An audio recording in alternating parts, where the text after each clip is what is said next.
a sure thing. Change, change. Expect a miracle change.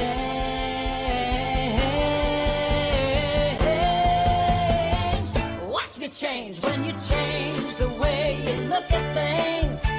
The things you look at change. When you change the way you look at things. The things you look at change. When you change the way you look at things. The things you look at change. When you change the way you look at things. The things you look at change.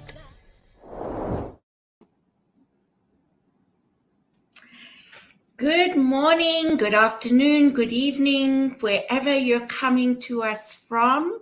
My name is Cheryl Rogers. I am the spiritual leader at Unity Kitchener, and it is my honor and my privilege to co-host Spirit Café with my beautiful sister friend, Reverend Barbara Schreiner-Trudell from Center for Spiritual Living on the Lake. So welcome, everybody. We're excited. We're excited about our guest. But before we start, I'm just going to acknowledge the lands that we are coming to you from today.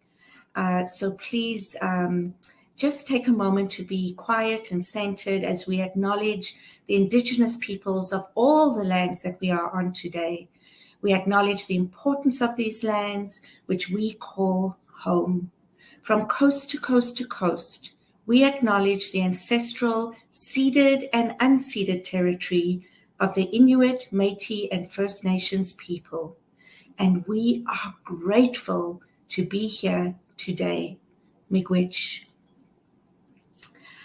It is my honor to and privilege to introduce, and I'm so excited, our guest for today, Cylvia Hayes. Now, I'm going to tell you a little bit about her, but she's going to tell you some more exciting stuff that I just heard before we started about her journey and how this came together for her. So Cylvia is a writer, speaker, and teacher in the areas of environment, climate change, economic system change, and spirituality. She is also a minister in training with Unity Worldwide Ministries. She's founder of the Rethink, an organization with a mission of accelerating momentum toward healthy relationships between humanity and the rest of nature, a restorative economy, and a more beautiful world that works for all beings. Cylvia is a spiritual leader, an intern with Unity Spiritual Community Central Oregon, and they are so blessed to have her. Her TED Talk, Who Do You Think You Really Are?, has been viewed by millions all over the world. And it's based on her autobiography, When Life Blows Up, a guide to peace, power, and reinvention. Her publication, Transcend, is for people who want raised consciousness, economic system change, and a healthier, saner world. And she can be reached at sylvia@sylviahayes.com. Welcome, welcome, welcome, Sylvia. So excited. This topic, I just want to let people know, I've heard Cylvia speak at the Unity Worldwide Ministries Convention, and that's what inspired me to invite her, because she is amazing. She has a wealth of knowledge. She has done so many different things, and the way she's brought them together is just divine order. So welcome, Cylvia. It's really nice to meet you. It's my first time, so I'm really excited to see what you have to present and to carry this conversation forward. It's an important one. Mm-hmm. Well, thank you, guys. You know, as I was backstage in our studio as we were starting, listening to your opening song, this is a time of change for sure. And then I hadn't even noticed, but I saw go along the streamer that your sort of tagline for the show is courageous conversations for changing times. And that certainly resonates with me. I'll just riff a little bit and you guys can jump in with questions as you see fit. I've been working on economic system change for a long time now, quarter century. And the reason for that is I have I came to believe that many of the big problems before us right now, from climate change to species loss to entrenched poverty to the challenges crossing racial, economic lines, etc., those are actually symptoms of a fundamentally flawed economic model. And this is a challenging topic to talk about, because polling repeatedly shows that, especially in the West, when you ask people about the economy, what it is, etc., the terms that come back the most often are like, oh my God, it's like an act of God or a force of nature. It's not. It's a set of systems that humans have created and that we are shaping and tweaking all the time. And if we want to create a world that works better for all beings, it is going to require fundamental economic system change. So that is kind of my starting point for why I think this is such an important topic. Mm-hmm.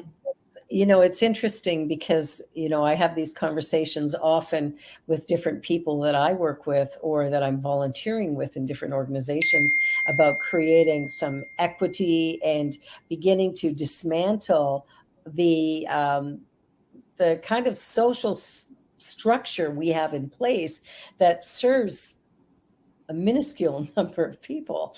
And there's some great need out there. So I'm really excited to hear what all you have to say today, because we need change big time. We do. And I want to also preface it by saying I understand that shifting the entire freaking global capitalist economy is beyond the power of any one person.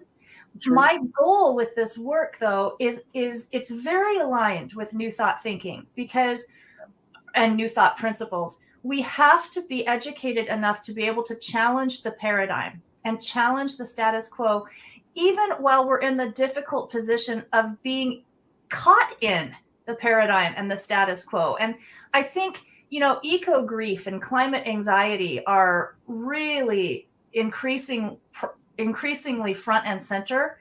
And I think part of the problem with that is those of us who do love this earth as a living being, which is certainly me, we do damage to her too, right? We can't not in the system that we're in.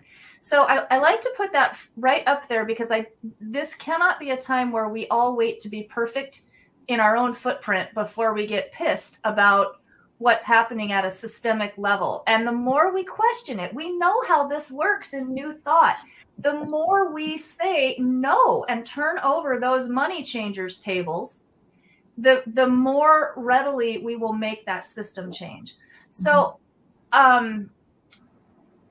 let me hit on just a few of the pieces in our current paradigm that I think are very important for people to be thinking of from a questioning consciousness. The first one is the concept of limitless economic growth. We are in a system, a political system, nationally and globally, that is always driving for economic growth. We are literally trying to defy the laws of physics. You cannot have an economic system with billions of human beings driving for ever increasing consumption on a planet of finite resources.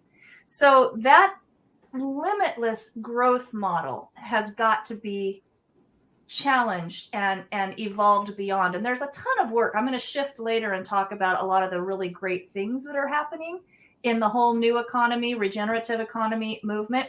But limitless growth, I want people to really, really think about that. There's another challenge where we really don't pay the true cost for things. It's called externalizing costs. So for instance, we're paying whatever it is at your neck of the woods. Here it's about $5.50 right now for a gallon of gasoline. But the truth is, even if you do not count the cost of climate change, asthma, wildfires here in the West, oh my Lord, even if you don't count that, we've been paying double digits for gasoline for years and years. And that is because we do not factor into that at pump cost subsidies that go to oil exploration and production. We don't factor in the use of our military for protecting ocean-going tankers, et cetera, et cetera. We don't pay those at the pump. We pay them through our taxes. So it's really not a clear free market system. And the final piece in the current status quo that I would like to share, there's a statement in business that what you measure matters. What you measure is what you're paying attention to. What's the metric we all hear about all the time? Gross domestic product, GDP. Oh my God, we're in a recession because the GDP has stalled out, right? The GDP has been a useful metric because it tracks all the money flowing through the economy and kind of which sectors, which industry that money's flowing. The GDP was created to help us come out of World War II. It helped us see where to direct resources. And ever since then, the world has been addicted to this GDP metric. Even the guy who created the GDP, Simon Kuznets, warned, do not use this as a be-all and end-all measurement for the progress of a society. It's insufficient. So I want to show, Dea, if you can pop up the slide of the animated graphic, that would be great. And go ahead and hit it and get it popping. So what you're seeing here, I'll go over this a couple times. This is showing growth in world GDP from 1960 to now. That red line during the same time is climate change. It's the rise in temperature. Can you hit the next graphic? Oh, it's going to all run again. Hopefully we'll get them all. Just let her run and we'll see. So this is GDP. This is now the growth in plastic pollution over that same period of time. And this is species loss over the same period of time.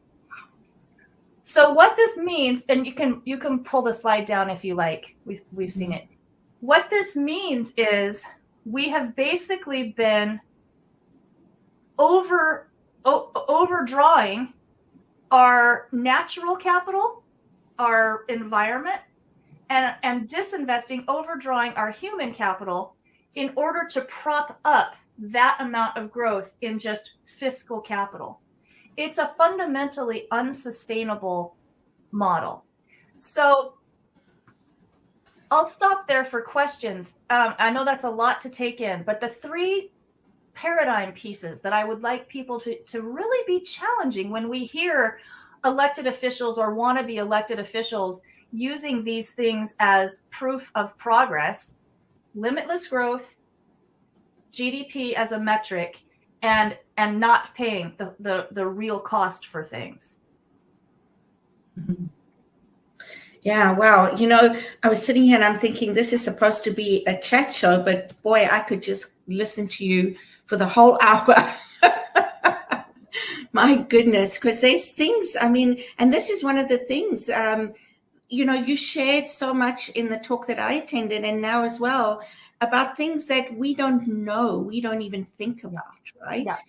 And so part of having difficult conversations is really about educating ourselves to think outside the box, to challenge the way we think, and you know, to be open to new concepts and new things.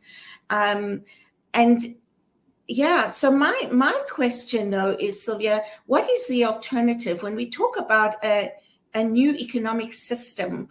What does that look like? Yeah, well, I do want to say, and I'll touch more on this as we go along. There is a really robust and growing alternative. Some call it the new economy movement. Some call it regenerative economy movement. There are, I have a bunch of these resources listed on my website for the Rethink organization. There's a whole new economy coalition in the US. There is the We All Well-Being Alliance, which is based in Europe and is now spreading globally. These are individuals, organizations, businesses who are getting to we need to reach a point of what some call steady state, more of a steady state economy. There are thousands and thousands of organizations already part of this movement who already understand we cannot do business as usual. So I'll give you a few other examples. Just looking at the gross domestic product issue, I have been lucky enough to do some work in Bhutan, little tiny Himalayan town or city, country, Bhutan. At the time I was there, it was the youngest democracy in the world. And that was because its king, its benevolent monarch said, we no longer need to have a king. We can have a democracy. I mean, go figure. And he also said, it's more important to me that my people are happy than that they are, quote, productive. Mm-hmm. And so they developed a metric called the National Happiness Index. And that gets kind of laughed at here in the United States. In fact, when I went to Bhutan to do work on this very topic, I was at that time the First Lady of Oregon, and the governor also came. And we got skewered in the media when we got back for going off and having happiness. But, happiness is actually in our founding documents, right? Mm-hmm. It is not a fluffy thing. And with the Gross National Happiness Index, it's quite robust because they've got 27 different metrics that include health of the natural environment, health of their people, maintaining the integrity of their unique culture. And when they are making development and economic budgeting decisions at a governmental level, they're weighing what those potential policies and actions may do to each of those metrics. So for instance, at one point, tourism really took off in Bhutan. I mean, it had just opened up. It was a new thing. It was growing. And there was a contingent that wanted to start having a lot of helicopter tours, tourist tours. And when they ran that through the metrics of the Gross National Happiness Index, they decided not to do it because it would too much erode the environmental health, the quality of life through noise pollution. They would have to invest in infrastructure that would pull money from other places. So, at one point, France was very much into the Beyond GDP movement. A number of countries have already moved in that direction. So this is there's a lot going on, but you do not hear about this kind of stuff through mainstream media.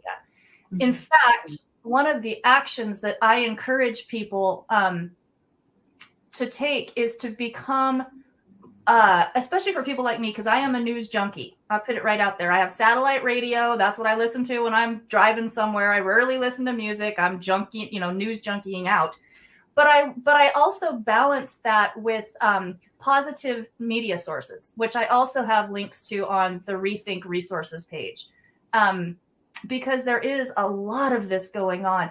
People who are interested in this can also certainly join my newsletter, the Transcend, that was mentioned, because I talk about this and I share these resources.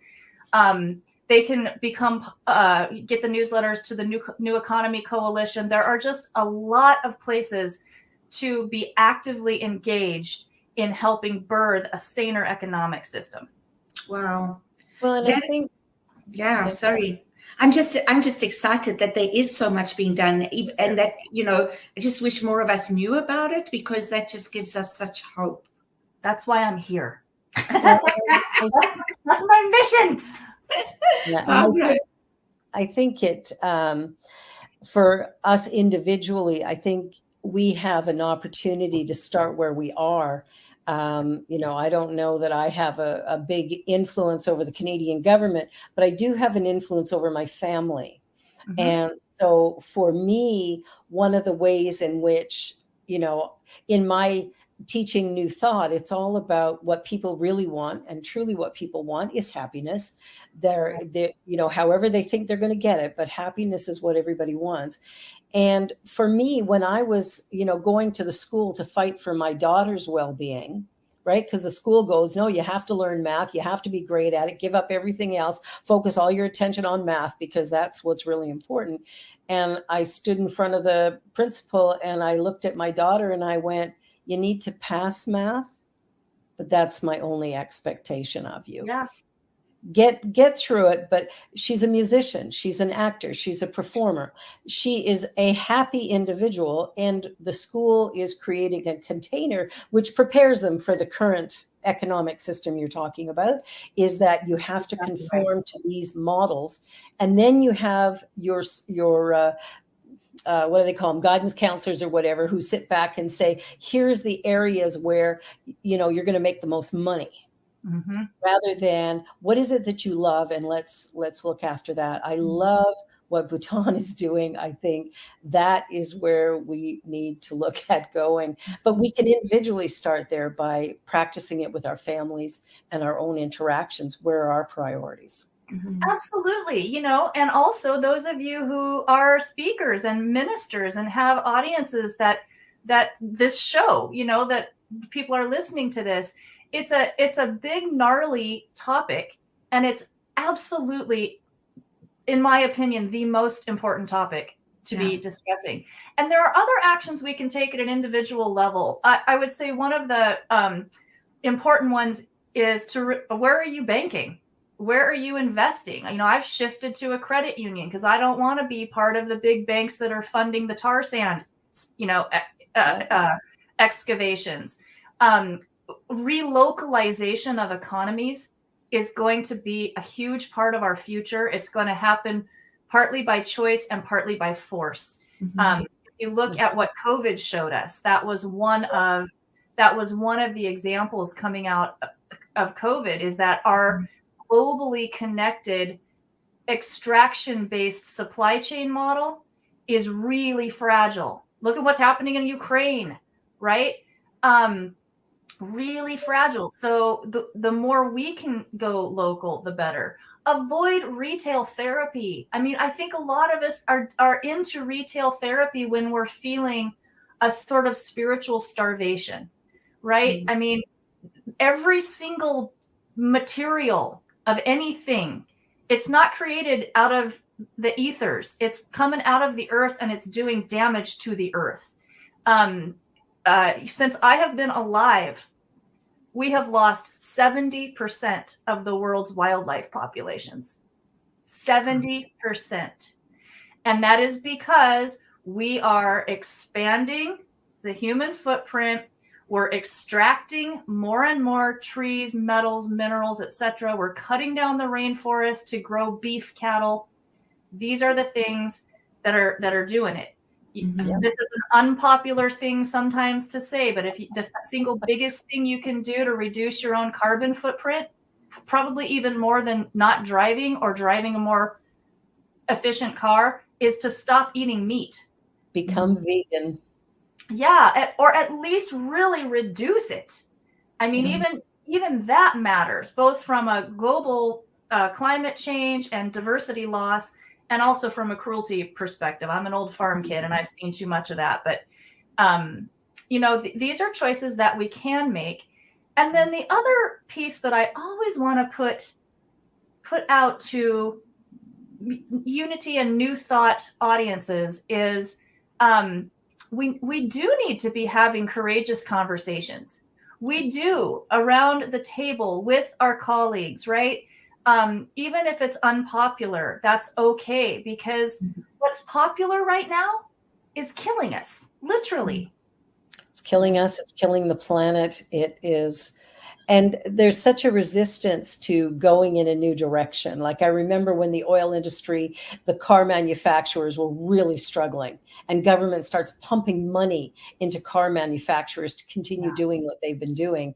And it's like we're throwing good money after bad. So we have to change. We got to open up new careers, new ideas of living. If everybody became vegan tomorrow, what would the cattle industry do? Well, they would find a new way, because we're imaginative, we're creative. We do find new ways of creating income. So yeah, I love what you have to say, because it's so essential that we start where we are and we begin to make those changes. And we need to do it or we're not going to have a planet. Well, the planet will survive. It'll just kill us all off. So yeah, and it'll be a whole lot poorer, a whole lot less rich. That's what breaks my heart. I mean, I'm writing a piece right now.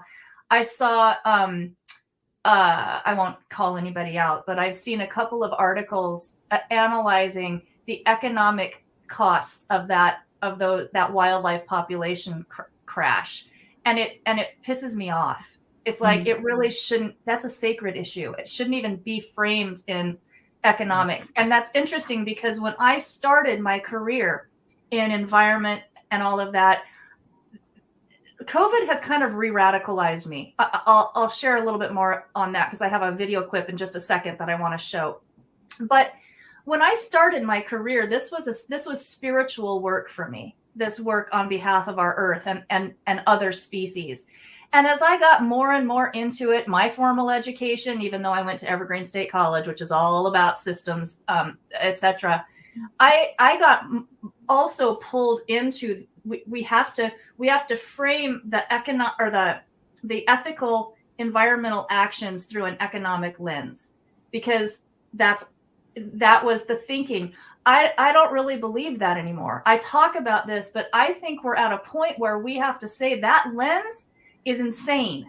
Yeah. We should be concerned about wiping out 2/3 of all the rest of the species on this planet because it's creation. I agree. It's sacred.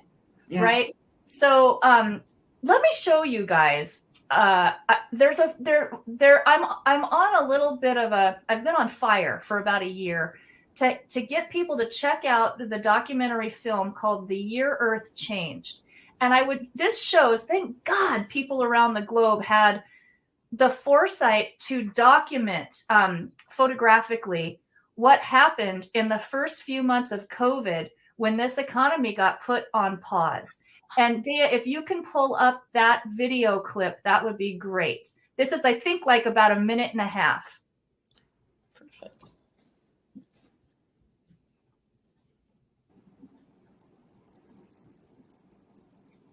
Can we get the video going?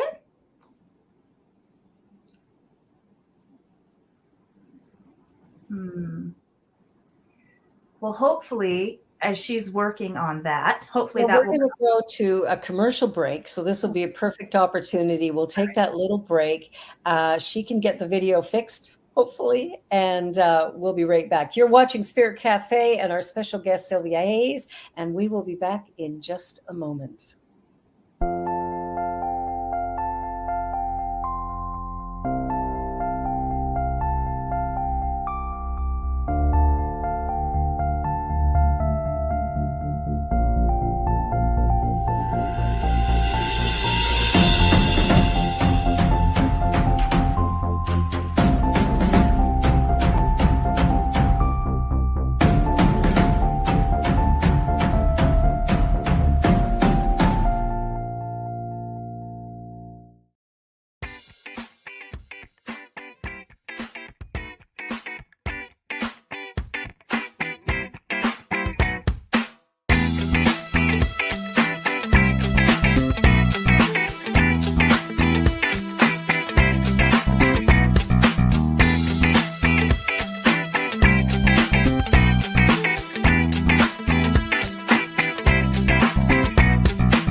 New Thought Media Network. We are a global broadcast network of positive music, media, and entertainment, inspiring humanity's evolution along the journey of enlightenment and creating a world of love, peace, empowerment, and prosperity for all. New Thought Media Network. Positively inspiring.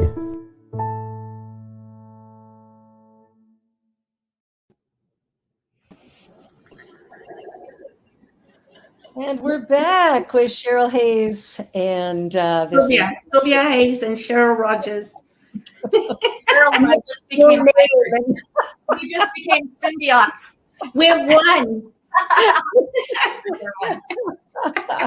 My apologies. Oh my goodness. Oh, we love you, Bobs. Yeah.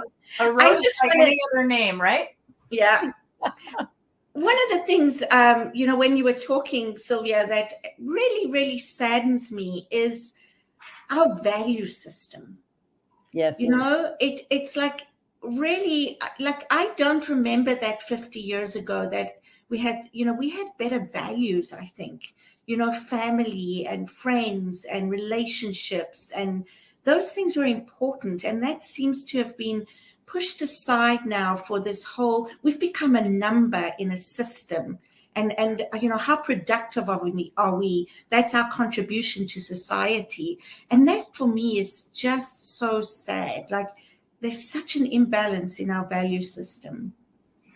Well, and we are immersed in a sea of marketing, right? Yeah. We are immersed in the story of more stuff. The story of you want to be sexier, happier, buy this, right?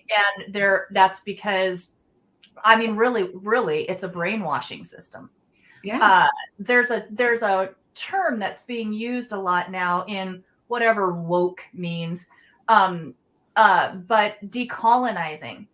That particular term really resonates with me because part of this is we need to decolonize our thinking from the power structures that have put us on this path. I recently learned that over 70% of all the greenhouse gas emissions have been created by 100 companies, and primarily in the oil and gas and fossil fuel industries, right? Big oil knew they're now being investigated. They knew that they could not recycle the plastic situation. They knew it before they unleashed it and before we all got addicted to it. Do you know that the very first plastics were bio-based? They were bio-based. They weren't petroleum-based at all. Wow. So that is a very challenging thing. But I think the more that we can challenge it in our thinking and in our conversations, the more readily we're going to be able to shift to a different norm. So I don't discomfort on our part as we change. It requires discomfort.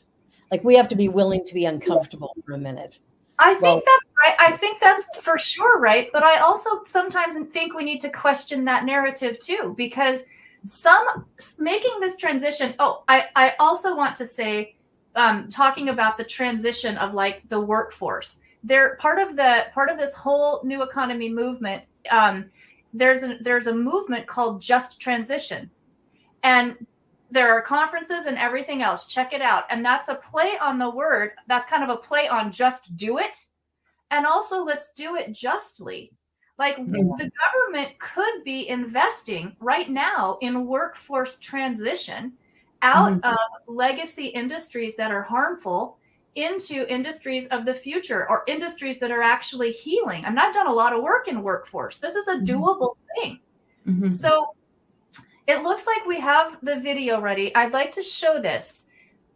This is what happened when our economy got put on pause. Oh, fingers crossed. March 2020.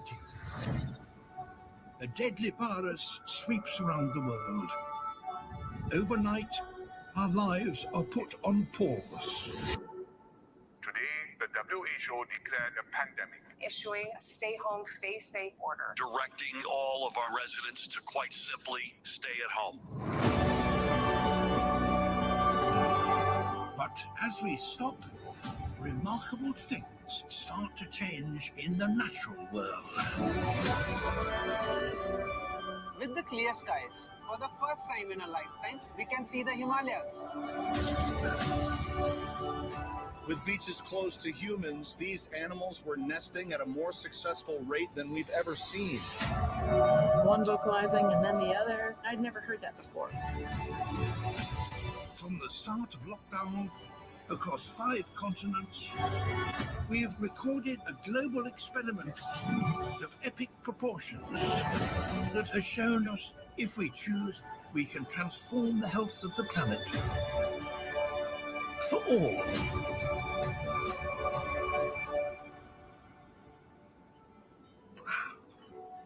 Wow, it's right. I can't tell you how many times I've watched that and watched the entire documentary, and even right now, it makes me tearful. Mm-hmm. Yeah, It's how fast she can heal if we take our foot off her back, right? Mm-hmm. We didn't.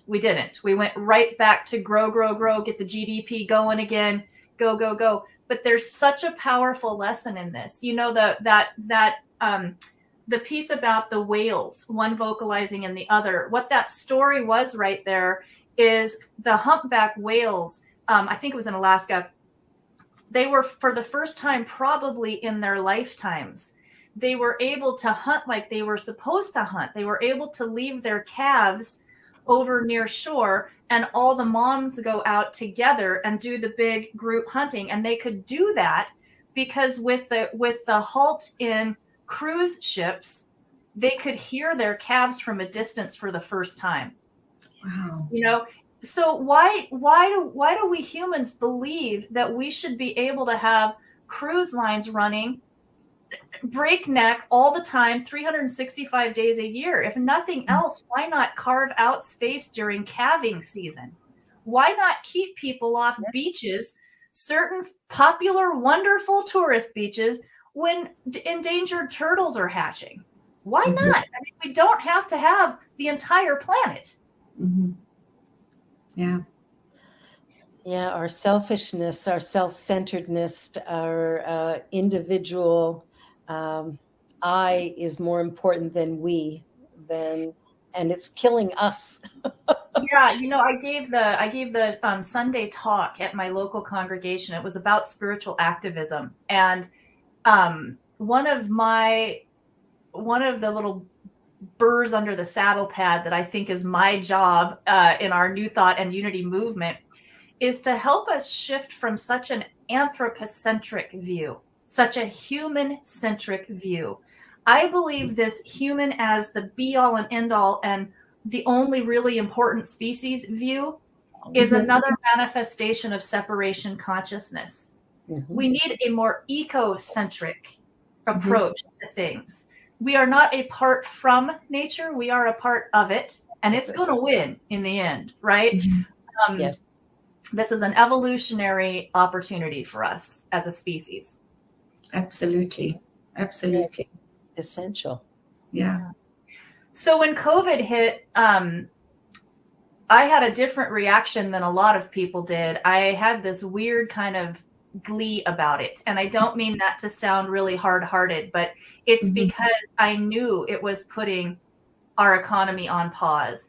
And that actually is when I very quickly launched my little nonprofit, The Rethink, because as soon as COVID hit, as soon as we started to get a handle on it, all you could hear was, let's get back to normal. We need to get back to normal.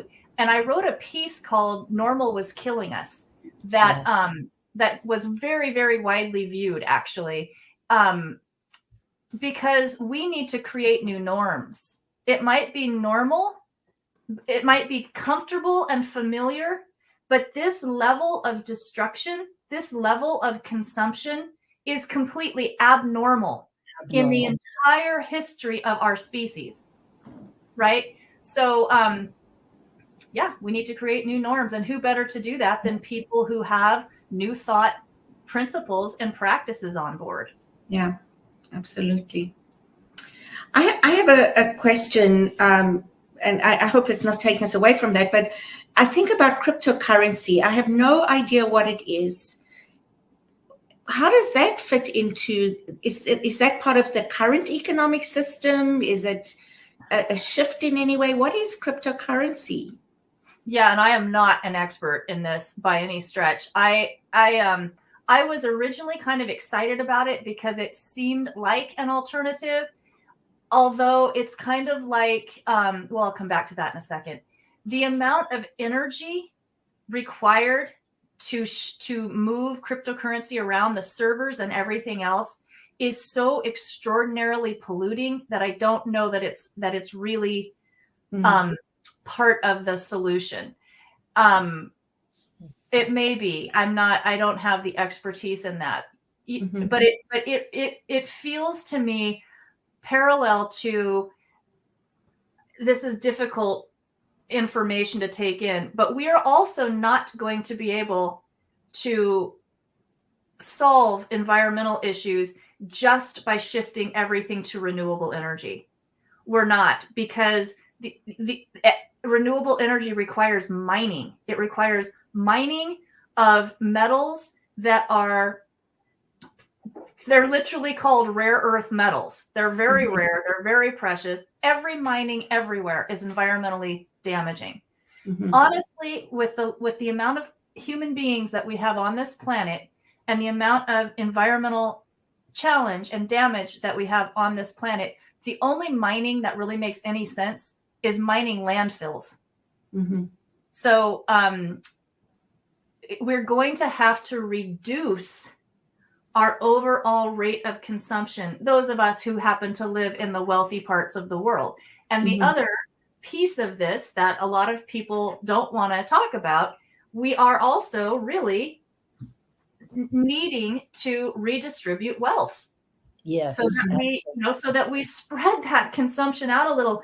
I remember when that huge, ginormous tanker got stuck, or not tanker, but cargo ship got stuck in the Suez Canal. Yeah. And all the clamor was, oh my God, we got to get it unstuck. Look at all the tankers behind it lining up. Those things are 3 and 4 times the size of a football field. The amount, they carry thousands of 10 by 20 and 10 by 40 foot containers filled with stuff, mostly plastic stuff. No one was asking, should we be doing that? Should we be, shipping stuff all around the globe, often through very pristine and beautiful areas? And I remember a report from I think it was a Washington Post reporter who was there covering it. And it had become quite a spectacle. And a lot of the local villager kids and whatnot would come and watch these efforts to get this behemoth moving again. And one of the little Egyptian boys said to the reporter, why don't they just take some of the containers off? It could probably feed my village. Right? There's something broken. There's something broken in that system. Absolutely. Absolutely. So again, just grateful to hear that there is so much being done. And I'm certainly going to take a look at your website so that I can explore those to shift some of my sadness and angst. You spoke about economic, weather change. Yeah, that's it. What did you say it was?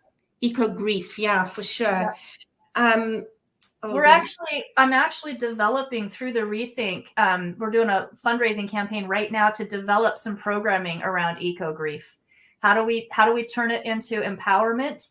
How do we add celebration? What are some practical steps to be able to sit in this mess that we're in, but keep ourselves hopeful and optimistic as we're building? Yeah.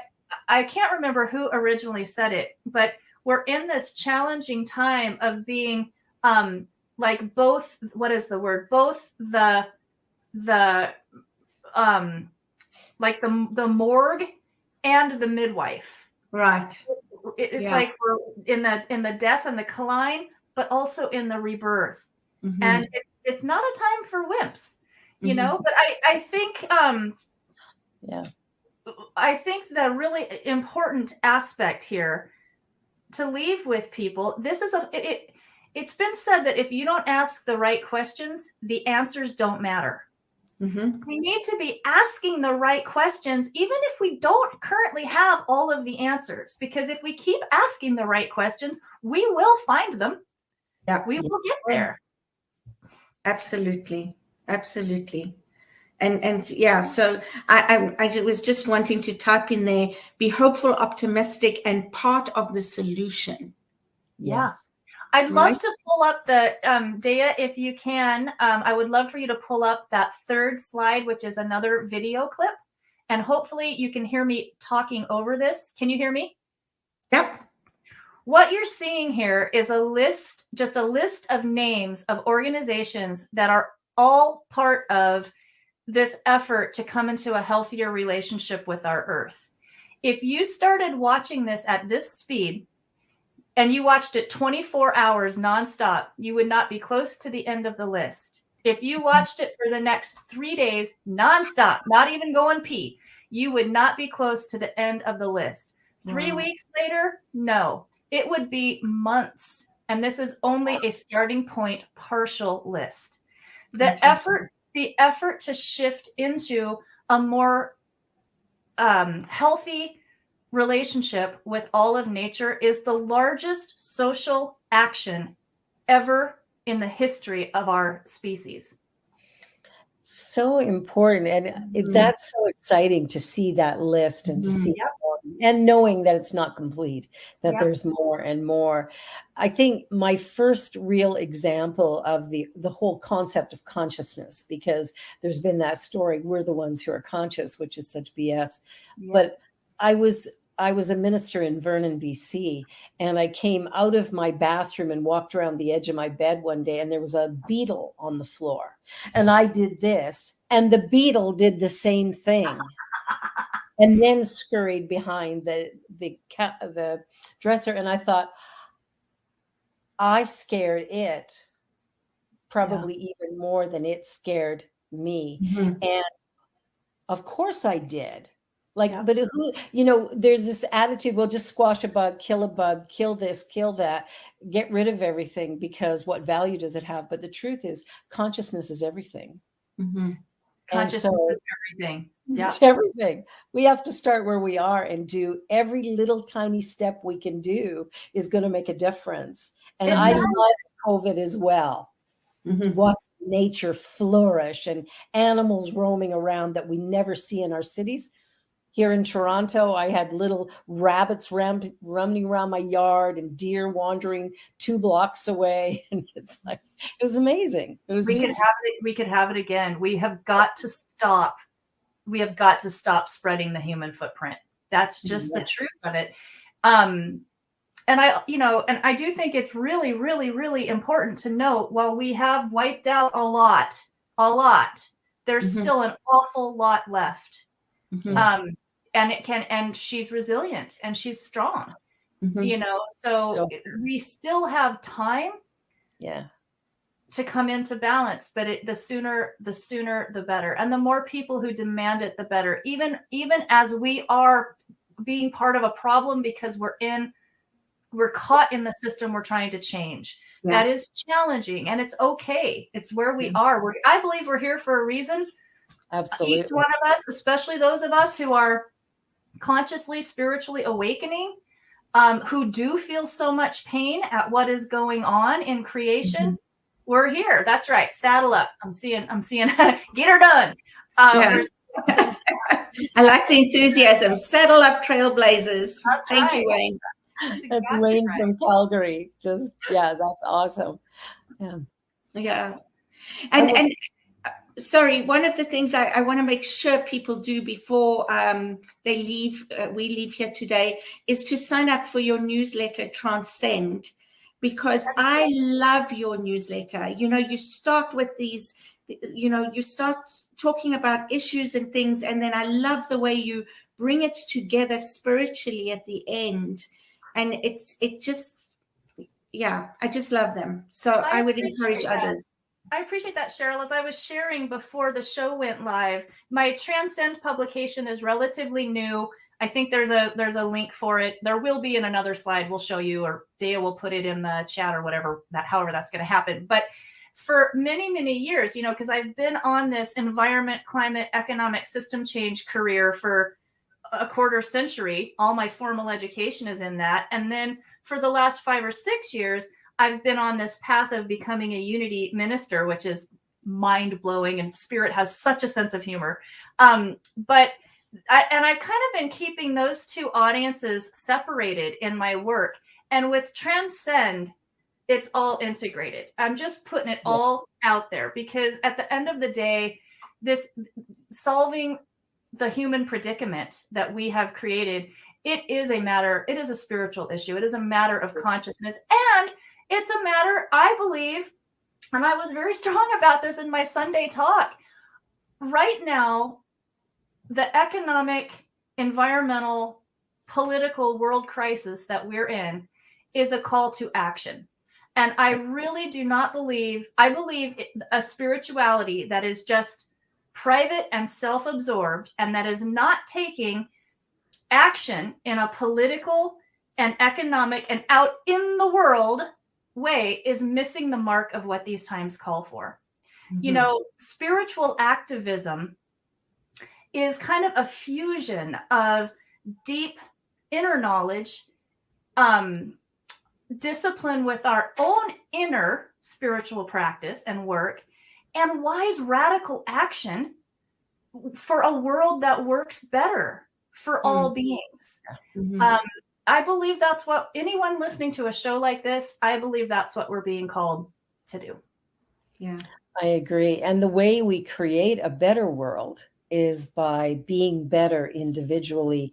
And, you know, when you mention normal, I taught my daughter at a very young age that normal does not exist. What does exist is mediocrity and familiarity. And that's the place we've been living in and where we tend to stay sometimes. And that's really, that's where we have to give that up and go, let me be sensational. Let me be unique and special like I was created. Let me stand out in a crowd and be my authentic, crazy, wild, beautiful self.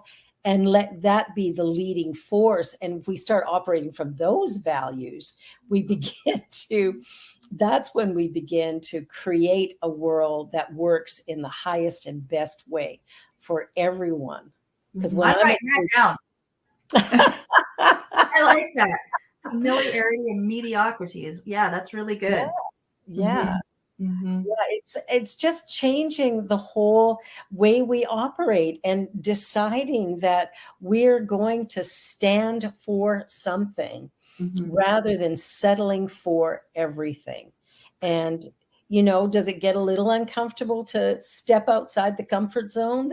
I don't think it's a comfort zone. It's an uncomfortable zone, but it's familiar. When we step out of the familiar zone, it feels, you know, a little bit, but it's exciting. Yeah, you know, it's a challenge. It's a challenge. It's been a challenge for me to go more and more vegan. I have yet to find a vegan cheese that I actually like, right? But my God, I also can cut back on an awful lot of things when I know the damage that they're doing. I actually love the planet more than I love cheese. And I love the animals that are horrifically ripped from their mothers at birth enough to think about it, right? So there are being some vegan is awesome. I love it. Yeah, kudos to you and thank you for that action. That's a powerful action. I also want to leave people with actions. And again, I think having conversations about this, having conversations about questioning the status quo, that is a form of activism. Asking the right questions is a form of activism. Speaking truth to power, asking these questions to all officials. You know, I live in one of the fastest growing parts of the country, and there are a lot of us who are saying at some point, we need to check this. We have an election going right now that I'm hoping is going to oust a couple of the existing county commissioners who have just been on the growth bandwagon. One of the paradigms that I challenge, I've done a fair bit of writing and had some coverage in our local media.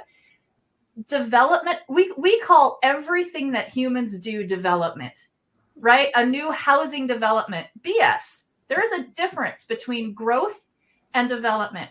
Growth is about getting bigger. Development is about getting better. I would argue that wiping out more and more and more of our urban trees, more and more of the wildlife corridors is not development. No, it's a housing project. Absolutely. Yeah. So questioning that, questioning the language, writing letters to the editor.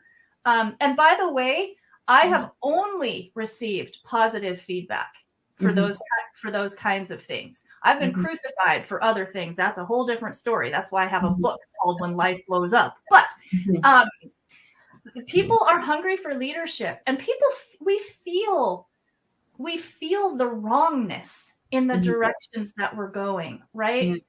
So the more we step up, the more we I think the more we empower others to do that as well. It's how we grow the movement. Yeah, absolutely. And I want to share one more thought that I have, because I'm really feeling this. What I love about the way you speak and how passionate you are, it's all about for something. It's not against something. Yes. Which is another thing that is just so powerful and so transformative for me.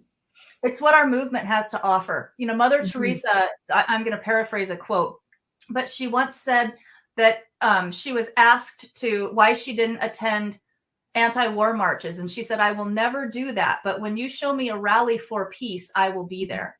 Yeah. As a lifelong, I shared this in my talk Sunday, as a lifelong environmentalist, when my life did blow up so hugely, and that was a real spiritual awakening. That's a long, different conversation.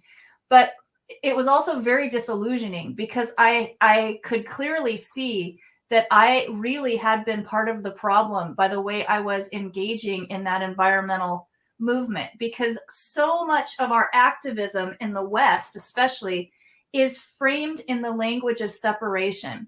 It's the war against poverty, the battle against big oil, the fight against climate change. Well, how's that been working for us? Yeah. Not so Anti-bullying. well. Right. Anti-bullying. So I think I'm excited about, one of the main reasons I'm on a New Thought ministerial path is I believe it has incredible power to help make this shift. And part of that is exactly what you're talking about. You know, it's why unity has a spiritual power of imagination. We need to imagineer a better world, right? We have, everything that's ever created is created twice. It gets created first in our thinking and then out here. And so what are we for? We're for a healthy planet. We're for kindness to people, right? And animals. We're to feeling better. We're to a world where we don't need to feel eco grief. We don't need antidepressants and alcohol and whatever else to numb us out. We can actually get into nature and live, express, experience, and be more wholly who we are. Love it. Good job, Cylvia. You're awesome. Well, thank you. I am awesome, and so are you. So are we all, right? We're certainly going to have you back again, Cylvia. That's for sure. And on my Joy show. I'd love to have you on my Joy. I see so many opportunities for you to do more of this speaking. I'm certainly going to be inviting you to do some speaking at Unity Kitchener and Ottawa, and like Reverend B has a Joy show on Friday afternoons on New Thought Media Network, and like she says, I know her, and she's going to be on you like a fly. So.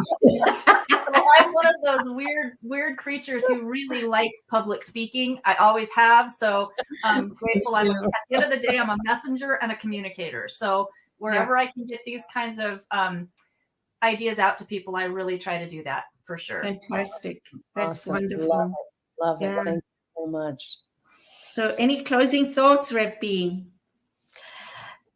Be yourself, be that unique, divine, fabulous self you were created to be, and live in harmony with all of life everywhere, people, animal, nature, all of it. There is only one. Wonderful. Cylvia, thank you. Thank you, guys. I really appreciate it. Thanks, everyone, for listening. So much. Go Earth. Yes, go Earth.